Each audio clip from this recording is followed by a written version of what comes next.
লেবাননের সশস্ত্র গোষ্ঠী হিজবুল্লাহর একের পর এক শক্তিশালী আক্রমণে রীতিমতো কোণঠাসা হয়ে পড়েছে ইসরায়েলের দখলদার বাহিনী। এ কারণে গাজার পর এবার লেবাননেও ইসরায়েল হামলা করবে কিনা তা নিয়ে দুশ্চিন্তা ক্রমে বেড়েই চলেছে। দুই পক্ষের যুদ্ধে জড়িয়ে পড়ার আশঙ্কাকেও উড়িয়ে দিচ্ছে না রাজনৈতিক বিশ্লেষকরা। এ প্রসঙ্গে ইরানের কাছ থেকেও আসছে শক্তিশালী হুঙ্কার। এবার হিজবুল্লাহ ইসরায়েল ইস্যুতে মুখ খুলেছেন ইরানের ভারপ্রাপ্ত পররাষ্ট্রমন্ত্রী আলী বাঘেরি কানি। তিনি বলেছেন, ইহুদিবাদী ইসরায়েল যদি লেবাননের বিরুদ্ধে যুদ্ধ শুরু করে তাহলে যুদ্ধক্ষেত্র দখলদারদের জন্য জাহান্নামে পরিণত হবে, যেখান থেকে তারা বের হতে পারবে না।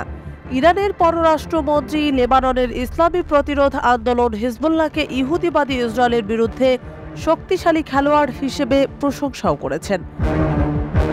গত বুধবার ইরানের মন্ত্রিসভার সাপ্তাহিক বৈঠকের অবকাশে সাংবাদিকদের কাছে এসব কথা বলেন আলী বাঘেরি কানি। ইসরায়েল সম্প্রতি লেবাননের বিরুদ্ধে সর্বাত্মক যুদ্ধ শুরুর হুমকি দিয়েছে। এ নিয়ে দুই পক্ষের মধ্যে মারাত্মক উত্তেজনা বিরাজ করছে।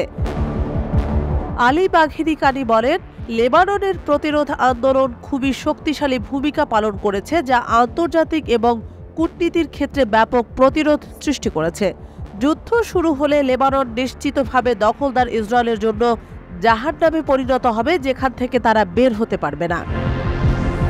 ইতোমধ্যেই ইসরায়েলে হিজবুল্লাহর রকেট ও ড্রোন হামলার পরিমাণ সাম্প্রতিককালে অনেক বেড়ে গিয়েছে।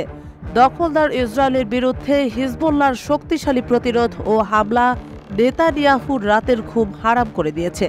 কারণ গত 7 অক্টোবর গাজা ইসরায়েলের সংঘাত শুরুর পর থেকেই ইসরায়েলের ড্রোন হামলা চালিয়ে আসছে লেবাননের বিদ্রোহী গোষ্ঠী হিজবুল্লাহ। কিন্তু সাম্প্রতিককালে দুই পক্ষের মধ্যকার শত্রুতা চূড়ান্ত পর্যায়ে পৌঁছে গেছে।